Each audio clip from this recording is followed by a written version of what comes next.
In today's video, we're gonna be going over 5 mistakes you're making arranging your beats on an MPC Live. Let's get into it. So this beat is actually from a previous video that I made, which is how to sample live instruments. So let's just hear the sequence that we have. This is sequence 1. And then sequence 2.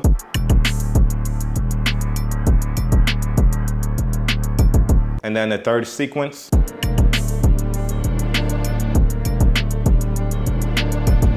So the first mistake I would say is not naming your tracks and your program and make sure that it has the same name, because when it doesn't have the same name, you could be trying to do another chop or just another pattern and you could end up on the wrong program, and then, you know, that messes up a lot of things. You want to stay organized. Let's say I go to my song mode and I'm ready to convert it to a sequence, and I press do it, and then I go to sequence 4, which has my whole song. So let me just play it for you.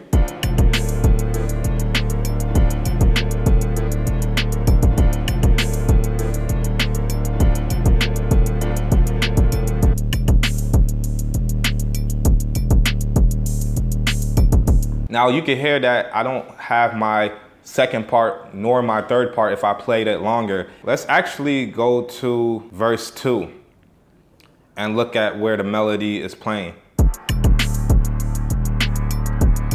So you can see it's on track 4 and it's actually a duplicate program. And I'll get into why I copied the program. But you want to pay attention to this, because since I have my second chop on a different track, and even for the third part, that's on track 5, because that's a whole different program that I put that chop on. If I go to hook 1, and for instance, let's just say I just wanted to explode my drums. Now, those that are new to the MPC, exploding your drums is taking all the samples from that one program and putting them on different tracks. So it's splitting it up individually, which therefore this is how you track out your drums or any other samples that you have in this one program. So let's just explode that.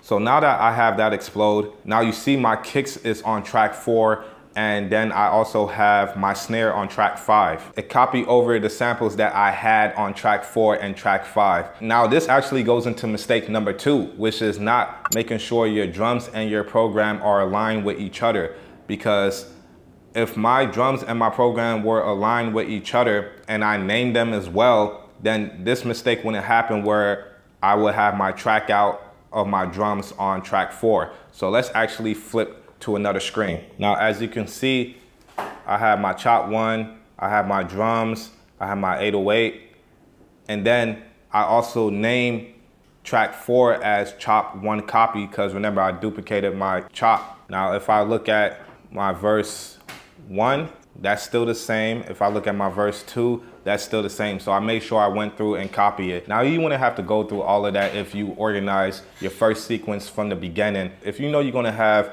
different melodies, just create them in one sequence and then mute the others. And then later on, when you are ready to start like arranging it, then you can put it on different sequence and everything will line up properly, instead of having to go through each sequence and renaming all of them, because that could take a long time. Trust me, I know, I did it for this beat. I wasn't organized, so that's what made me come up with this video, so you guys can stay on the right path. So now when I go to convert it into a song, let's just do that real quick. The difference is it's gonna play everything now.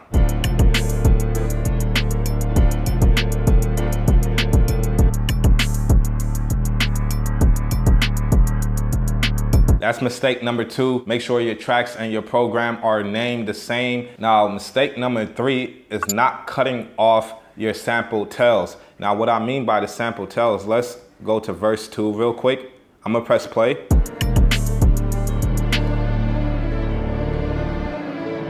See, when I stopped it, that sample was still going. Now you may be thinking, why is my sample still playing after I just pressed stop? A quick way to just stop that is just actually to put your sample on note on. So as long as I hold it, then it will play the sample. But as soon as I let go, then the sample cuts off. So this is going to be good to like really cut off your samples so it's not interfering with your other sequence, and when you press stop, it will stop. But now, since I have it short in grid view, let's play it. As you can hear, you're not hearing that sample anymore. What you have to do is go to TC and then from TC, you want to put it on legato so it stretches out your notes. So now it will play the whole sample. For some reason though, it doesn't do the last note, which is very weird. And then edit the end, stretch it out, and then play it. Now when I stop it, it stops. But you can also hear that for the 808 as well. So you can do that on the 808 as well, even if it's a key group. Just go to menu 14 and do note on. And then when I go to my 808, if I play it right now, you can see how it's just gonna be choppy. But then I just go to TC, legato, and make sure I go to that last note. Let me know if you guys in the comments know if there's a way to like make everything legato, because I don't understand why it doesn't copy that over. Maybe I have to add in the extra bar. I think that would be the workaround. Let's hear it now.